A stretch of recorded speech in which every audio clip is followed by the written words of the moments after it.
Corrientes alternas. Hace algún tiempo les mostré una forma de generar energía eléctrica utilizando un limón. Cuando se hace eso se obtiene lo que se llama corriente continua. El otro día les mostré otra posibilidad. Para ello había que utilizar una simple espira de alambre y un imán.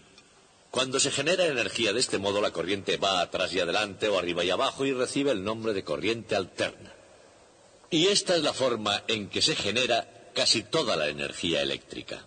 La mejor manera no es moviendo la espira atrás y adelante, sino haciéndola girar uniformemente de este modo en el campo magnético. Esta es la forma en que se genera prácticamente toda la energía eléctrica. Pero claro, generar energía de esa forma requiere energía para hacer girar la espira contra las fuerzas magnéticas y producir la corriente. Esto se hace normalmente utilizando una máquina térmica, una turbina de gas alimentada con un combustible fósil como petróleo, carbón o gas, o un reactor nuclear, e incluso agua en un generador hidroeléctrico. Y yo quiero enseñarles a construir uno de esos por si alguna vez se quedan en una isla desierta sin recursos y tienen que reconstruir la civilización desde el principio. He construido uno muy sencillo para ustedes. Esta rueda de paletas gira de esta forma cuando el agua corre por ella. Cuando gira hace dar vueltas a una espira muy similar a la que tenemos aquí, entre los polos de este imán permanente. La producción eléctrica del generador llega al osciloscopio, que es un dispositivo que indica el voltaje. Mientras la señal en el osciloscopio haga su recorrido horizontalmente, no sucede nada. Pero cuando comencemos a generar energía, subirá y bajará de esta forma. Es decir, que cuando la vean oscilar sabrán que estamos generando electricidad y todo lo que tengo que hacer para generarla es hacer correr el agua. Muy bien, de todas formas, los de las primeras filas que saquen los paraguas.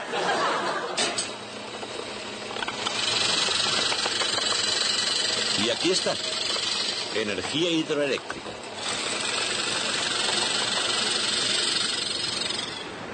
Energía eléctrica. Ningún mortal la creó, pero hace 100 años un hombre pudo prever su enorme potencial. De niño había leído sobre las cataratas del Niágara y soñó con una rueda impulsada por esas cascadas. Finalmente, su sueño tomó la forma de una vasta red de fuerza eléctrica y giró como una dinamo impulsando la moderna era industrial. Su nombre era Nikola Tesla, y su visión, una teoría y una práctica que pudieron finalmente utilizar la fuerza del Niágara, estaba basada en el principio de la corriente alterna. La corriente alterna, AC, es una corriente oscilante. La produce un voltaje que sube y que cae, positiva y negativa, como una onda senoidal. Pero tal como descubrió Nikola Tesla, definir la corriente alterna fue solo el comienzo de sus ascensos y descensos.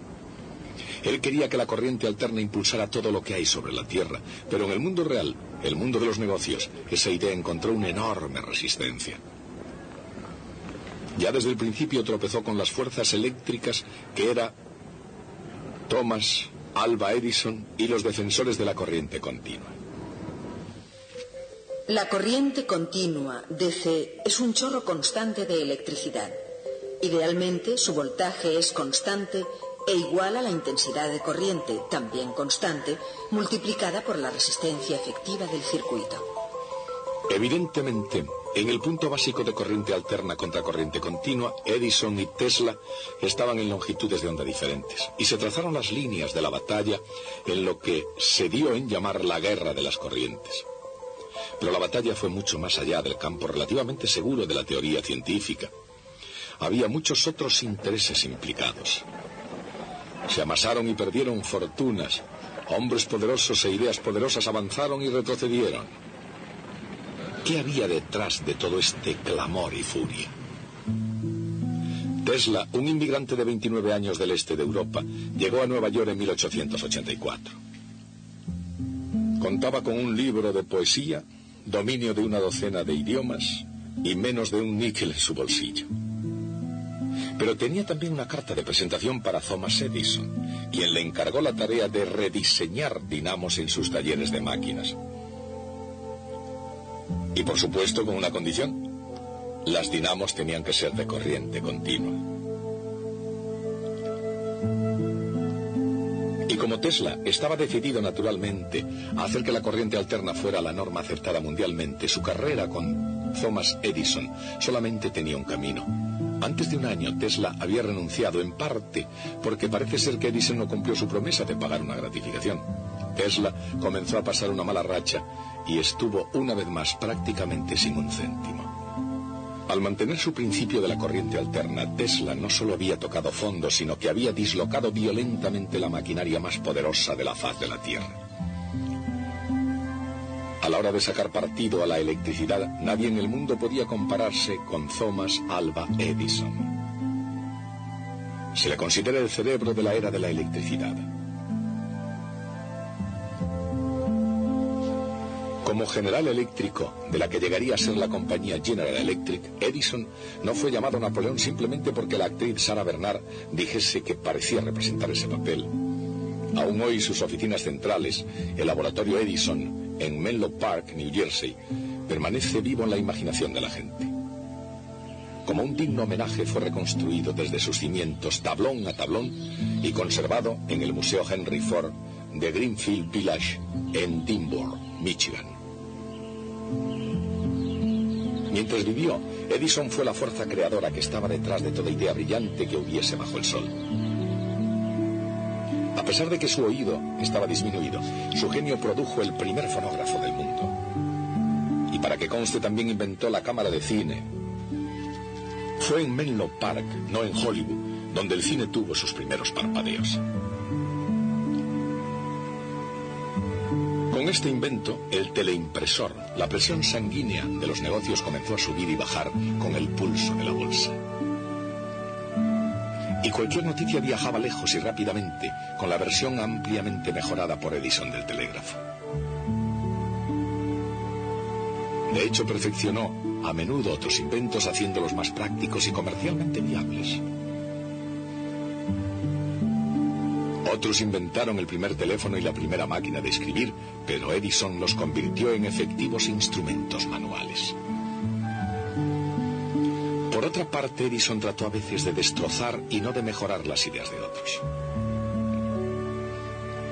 El fervor de Edison hacia Nikola Tesla y su idea de la corriente alterna era ciertamente débil, a diferencia del que puso aquí en Menlo Park.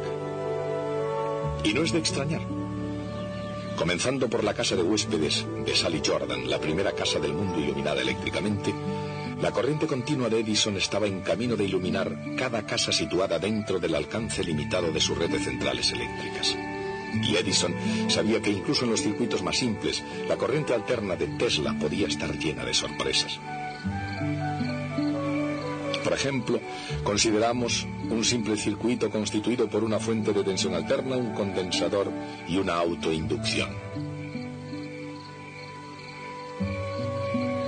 De acuerdo con las reglas matemáticas de Gustav Kirchhoff, la elevación de la tensión en la fuente, nunca mayor a E sub 0, es igual a la suma de las caídas de tensión a lo largo del circuito.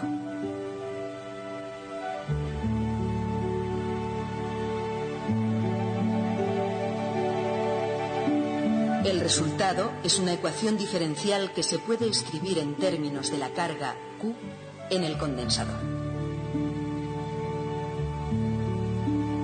La misma ecuación diferencial también describe el desplazamiento X de un oscilador armónico impulsado por una fuerza oscilatoria. Incluso una pequeña fuerza, nunca superior a F sub 0, exactamente a una cierta frecuencia, causa oscilaciones que se hacen cada vez más y más grandes.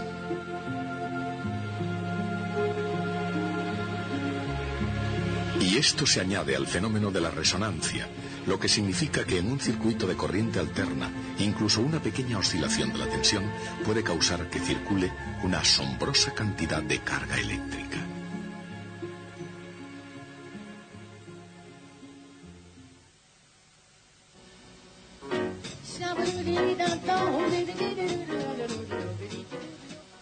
Por supuesto, en un sistema mecánico, los resultados de la resonancia pueden ser devastadores. Pero a veces se utiliza la resonancia eléctrica para obtener la sintonía correcta.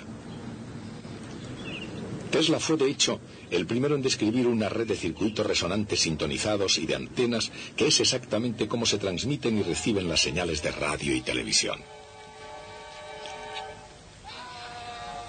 Se selecciona una auténtica estación de televisión entre todas las demás, porque un circuito de corriente alterna se sintoniza precisamente en resonancia con la frecuencia de la emisora.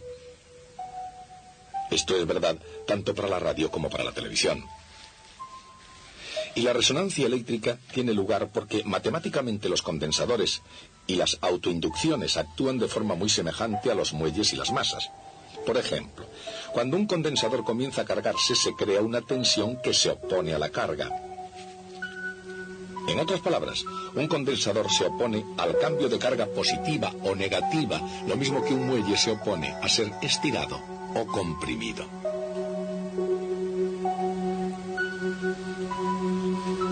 Dicho de otro modo, cuando se aplica una tensión a una autoinducción, pasa un cierto tiempo antes de que la corriente se ponga en movimiento. Y necesita un cierto tiempo antes de pararse de nuevo, de modo que una autoinducción se opone al cambio en la corriente de la misma manera que la masa inerte en el muelle se opone al cambio en la velocidad.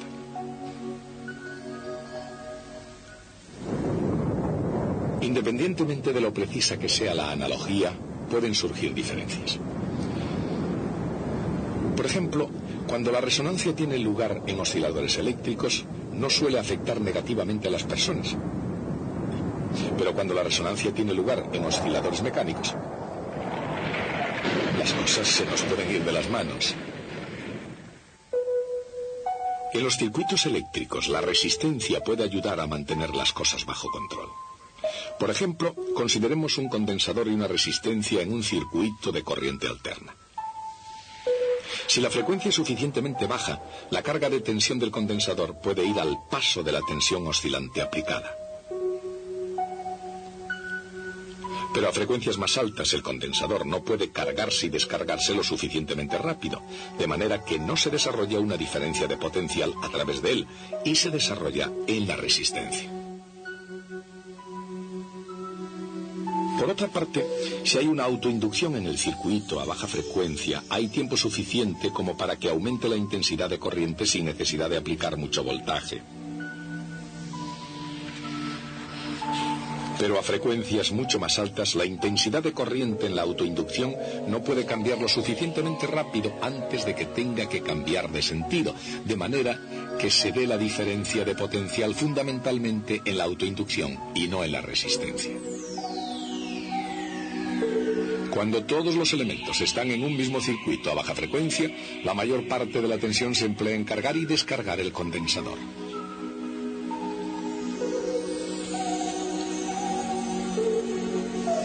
A una frecuencia más alta, la mayor parte de la tensión se emplea en tratar de cambiar la corriente en la autoinducción.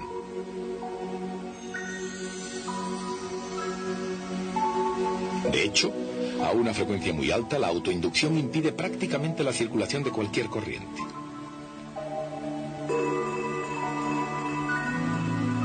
Pero si la frecuencia es la correcta, dicho de otro modo, a la frecuencia de resonancia, circulan corrientes muy grandes. El condensador se carga y descarga, la intensidad de la corriente aumenta y se invierte en la autoinducción. Y la resistencia disipa suficiente energía como para mantener las oscilaciones bajo control. Por supuesto, Edison y compañía todavía tenían el negocio de la electricidad bajo control, y para mantener ese control pusieron una enorme resistencia al poder cada vez mayor de la corriente alterna. De manera que si Tesla quería ganar la guerra de las corrientes, necesitaba de un campeón que se levantara y negociara contra las fuerzas de Thomas Edison. Y es aquí donde George Westinghouse aparece en escena. Westinghouse, el legendario industrial de Pittsburgh, era un inventor convertido en un gran hombre de negocios. Pero en contraste con Edison, no solo hablaba de la corriente alterna con entusiasmo, sino que invirtió dinero en aquello de que hablaba y compró las patentes de Tesla de un motor de inducción polifásico. En 1888 hubo una escalada en la guerra de las corrientes. Cuando Westinghouse comenzó a trabajar en favor de Tesla, la maquinaria bien engrasada de Edison cambió de marcha. Hubo campañas difamatorias y, según algunas personas, juego sucio. Sin embargo, alguna vez hubo coincidencia de opiniones. Charles Steinmetz, el mago matemático de la física y la ingeniería, ofreció cierto apoyo intelectual a ambos campos. Edison y Tesla pudieron incluso trabajar juntos, pero no por mucho tiempo, y nunca mientras Tesla tuviera la ventaja de la corriente alterna. En teoría, e igualmente en la práctica, ¿por qué era mejor el método de Tesla? Evidentemente, la razón por la cual una planta genera electricidad es para mandar energía a algún lugar, enviarla a través de cables, a la casa, a la oficina o a cualquier otro lugar donde se necesite y haya un enchufe a mano. Pero la potencia es igual a la intensidad de corriente multiplicada por el voltaje. Por eso se puede transmitir la misma potencia a alta intensidad y bajo voltaje o a baja intensidad y alto voltaje.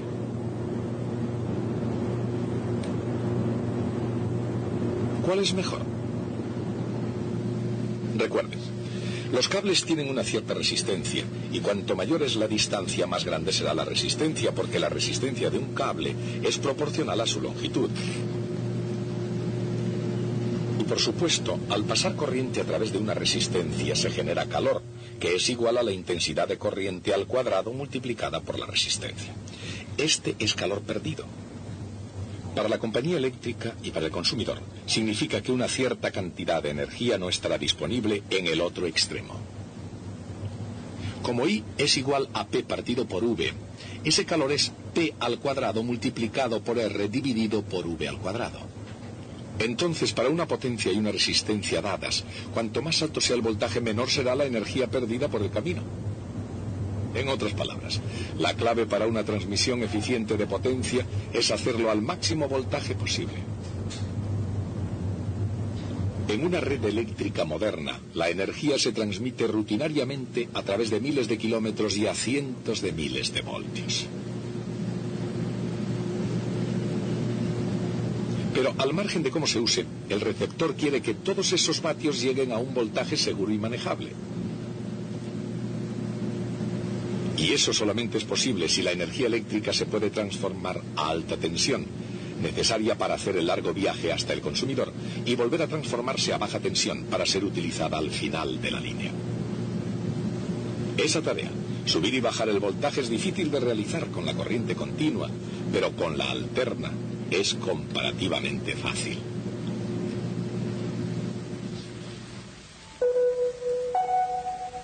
Si la corriente alterna pasa a través de una espira o una bobina, produce un flujo magnético que cambia constantemente.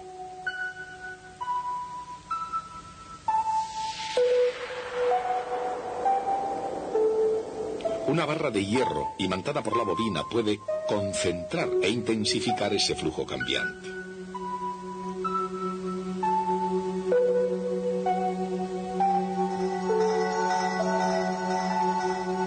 De hecho, un aro de hierro puede contener el flujo en su totalidad.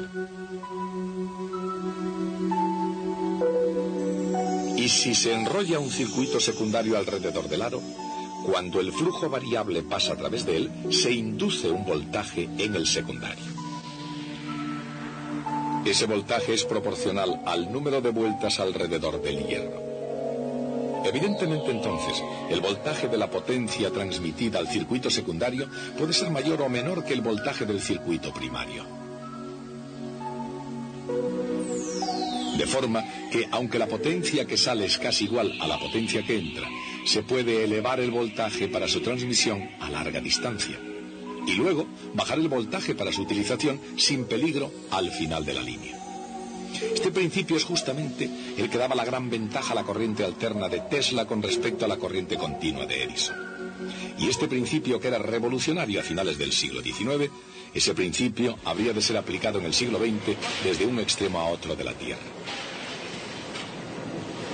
Ese hecho, la evidencia abrumadora de que la corriente alterna impulsa al mundo industrial moderno, basta para declarar a Tesla ganador de la guerra de las corrientes.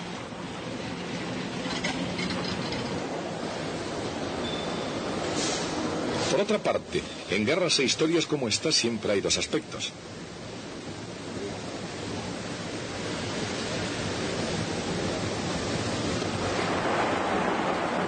Considerando la enorme contribución de Edison al mundo de la ciencia y de la ingeniería, ¿ganó verdaderamente una parte y perdió realmente la otra? Después de todo, Edison llegó a tener una cantidad convincente de patentes.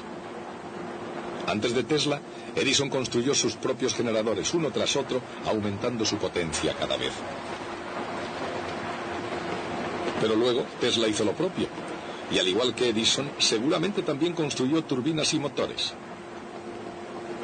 Sin embargo, y esta fue la gran diferencia a la larga, los generadores de Edison solo podían iluminar cosas dentro del alcance de su planta generadora, mientras que el sistema de corriente alterna de Tesla podía llegar más allá del antiguo vecindario. La corriente alterna, con una red de líneas cada vez más extendidas, pudo llegar de costa a costa y a cualquier punto intermedio. No obstante, Thomas Edison tenía un lugar seguro en la historia. Y en Menlo Park, New Jersey, su mente estaba aún tan viva como su cámara de cine. Como inventor y electricista norteamericano, nadie desde Benjamin Franklin había llegado tan lejos como Thomas Edison. Pero a su manera, Nikola Tesla llegaría aún más lejos. Mucho antes de que se hiciesen realidad, Tesla había imaginado unos tubos de vacío revestidos de fósforo y unos tubos de vidrio llenos de gas, las luces fluorescentes y las de neón. Y años antes de que apareciesen los hermanos Wright, Tesla aseguró que para que la aviación llegara a despegar sería necesario utilizar un metal casi desconocido entonces llamado aluminio.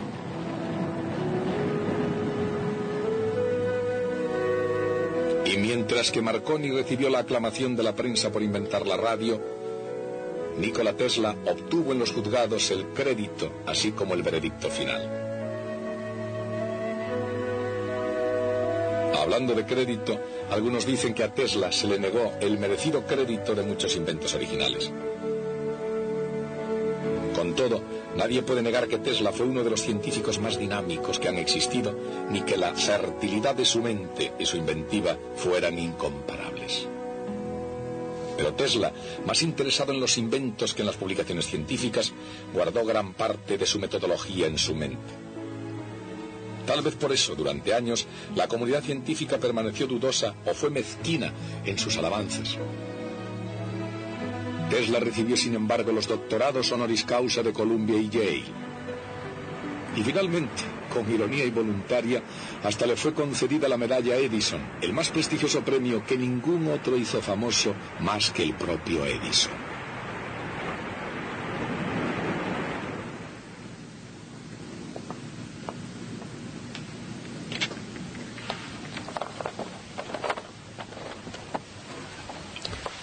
A través de la historia que hemos ido desgranando, ha habido siempre ciertas personas a quienes podríamos identificar como los santos de la ciencia. Eran hombres que se sentían impulsados hacia la ciencia como las mariposas nocturnas hacia la luz. Aquí incluiríamos a Kepler, Newton, Faraday y, como no, a Albert Einstein. Algunos de ellos sacaron bastante provecho y, de hecho, unos pocos se hicieron muy ricos, pero sin duda no fue el dinero lo que les empujó a hacer lo que hicieron. Pero naturalmente siempre ha habido un tipo diferente de genios. Genios tan inteligentes como los otros, pero que tenían sus ojos puestos en primer lugar en la cuenta de resultados. Uno de ellos fue Thomas Edison. También James Watt y Henry Ford, y hubo muchos otros. Ese tipo de personas pasó tanto tiempo en los tribunales, en litigios por patentes, como el que pasaron haciendo inventos. Y yo haría una distinción entre los científicos virtuosos y los tecnólogos codiciosos. Pero por supuesto hubo una excepción que confirma la regla. Nunca me ha gustado esta expresión, la excepción que confirma la regla. Debe provenir de un arcaico significado de la palabra confirmar, poner a prueba. La excepción que pone a prueba la regla, y si en verdad hay una excepción, se trata de una regla equivocada.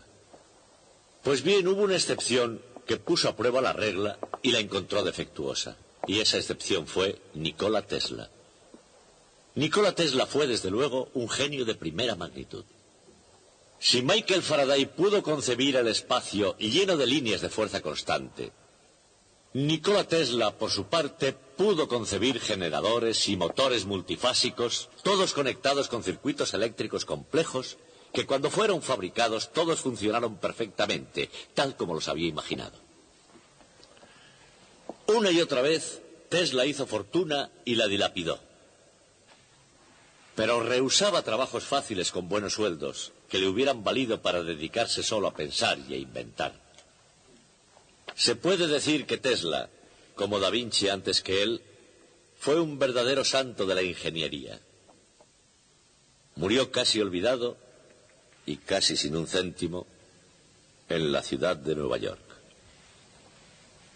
Pero fue Nikola Tesla, al menos tanto como Thomas Edison, quien forjó la naturaleza del mundo en el que vivimos hoy. Hasta el próximo día.